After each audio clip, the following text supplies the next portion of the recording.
కేవలం 7,999 up to 10 kgs వరకు బరువు తగ్గి అధిక బరువు నుంచి వచ్చే ప్రధాన సమస్యలను దూరం చేసుకోండి. కూటమి ప్రభుత్వంపై విమర్శలు గుప్పించారు జగన్.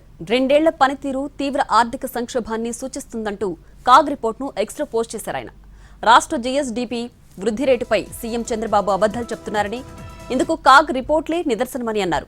వేగంగా అభివృద్ధి చెందుతున్న ఏ రాష్ట్రంలోనైనా పెట్టుబడులు, పన్ను వసూళ్లు ఎక్కువగా ఉండాలని, కానీ 2025-26 బడ్జెట్ అంచనాల కంటే పన్ను రాబడులు 3.22% తగ్గాయన్నారు జగన్. తమ ప్రభుత్వ హయాంలో చివరి ఏడాది అంటే 2023-24లో రాష్ట్ర పన్ను రాబడులు 85,922 కోట్లుగా ఉన్నాయని చెప్పారాయన.